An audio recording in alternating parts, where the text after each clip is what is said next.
we can meet up to the challenge of actually answering the question without being rude or referring to the coalition. Mr Mayor, employment tribunals cost the London Fire Brigade £346 million in 2025, doubling since 2023. Failing to invest properly in cultural transformation risks becoming a financial ticking time bomb for the brigade. And can you honestly say you are investing enough to prevent that?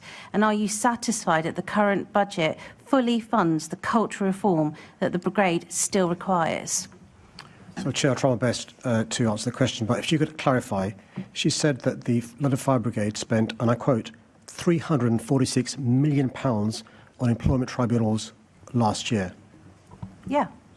That's from the LFB that would themselves. Be the majority of the budget. The LFB have provided that fact. 16 in 2023, 28 in 2025, with rising costs from £107 million in 2023 to £346 million in the first 11 months of 2025. You obviously don't know these facts. That's the reality. That's what we're having to deal with. What are we going to do about it? Are you going to make sure that you're fully funding the cultural reform that the brigade really requires, yes or no? Because the members signed off of her figures, is she aware of what the LFB's budget is a year?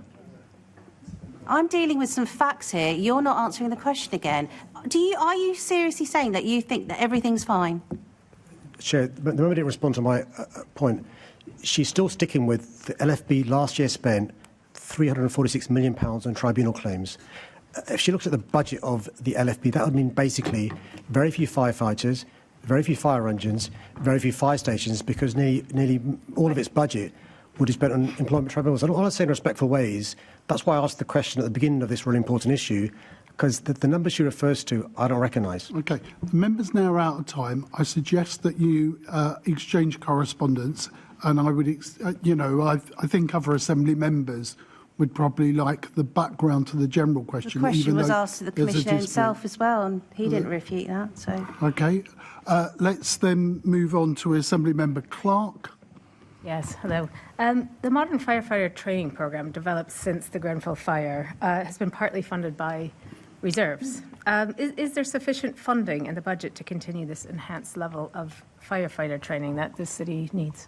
Yeah, really important point. So one of the things that my Chief of Staff has been doing, working with the Commissioner and his excellent team, is trying to continue to make sure our firefighters are properly trained, but try and reduce where possible this training in terms of currently it's outsourced.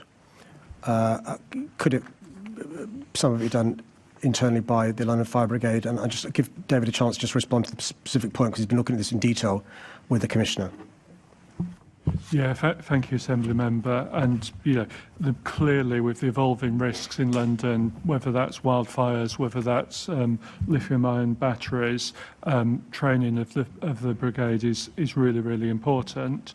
We are looking at, nevertheless, money is tight, and the brigade are looking at how we can find new ways, more efficient ways of doing that, reviewing some of the contracts that they've had that are long-standing, and trying to find a way in which that needed training can be done as effectively and efficiently as possible.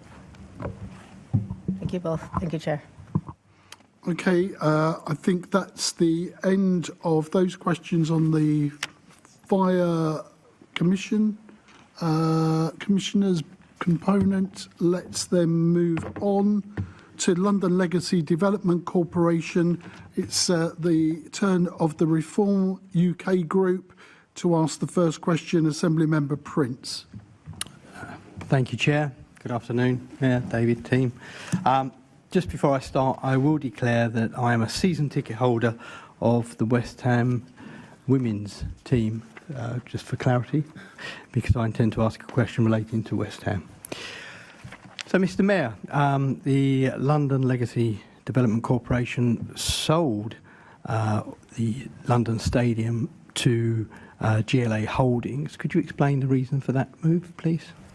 Well, firstly, before I ask the Chief of Staff to respond, I hope we're still talking after Sunday.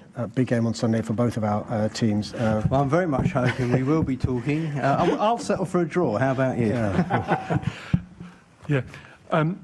This is obviously part of the transition that took place at LLDC as it reached, we say LLDC is now in its third phase. So the first was the run-up to the Games. The second was the period after the Games. And then, with so much progress made, the time was transition. And with LLDC becoming a smaller organisation, the conclusion that we reached was that rather than E20, as it's then called, being a subsidiary of LLDC, in turn a subsidiary of the GLA, it would be better done just to be a standalone company directly underneath the GLA. I will ask another question of the Mayor, but I'm quite happy for you to answer, David. As we know, the deal cost the GLA Holdings £1. That reflects the fact that London Stadium makes a significant loss each year. Who is now going to bear the burden of that loss, and what moves have been made to reduce that loss? As people will be aware, for the last 10 years, I've been encouraging LLDC to engage with West Ham in order to find a naming rights sponsor, which most people estimated would be of a value of around £4 million. So because they haven't engaged with West Ham and because that deal hasn't been done so far, one could reasonably presume that they've lost £40 million. Will now, either Mr Mayor or David, will there now be encouragement for the new holding group to engage with West Ham to have a joint venture in relation to the naming rights, because it cannot be done solely by the GLA Holdings because of the rules around Premier League? So in answer to the first part of your question, Assembly Member, in terms of the losses the stadium makes as a consequence of the deal that was done back by the previous mayor, it routes differently. It used to route through LLDC, it now routes through the GLA mayor budget, but ultimately the mayor's overall budget has to bear the consequences of that loss. And so what we do is we work hard to minimise that loss. There are clearly a number of aspects to that. There's the efficient running of the stadium. There are investor-save projects. So, for instance, over the years, we've replaced a lot of the seating in the lower bowl so that it's cheaper to move seats for other events. We've held additional events, and yes, there's commercial deals. In terms of naming rights specifically, it's a difficult market. You can see that with some other notable stadiums not having successfully secured naming rights. Any deal has to be one that will work for us and will work for West Ham as well. It's not accurate to say that this is something we've never worked with West Ham on, and there are discussions with them going on at the moment, and clearly we always want to I just want to ask one more with West Ham. Quick question, please. Also, as part of the scaling down, Mr Mayor, you know that the planning powers have now been returned to Newham. I understand why that is done, but do you think that is sensible? Because Newham is like the fourth worst borough for planning applications. Would that put at risk any developments coming forward?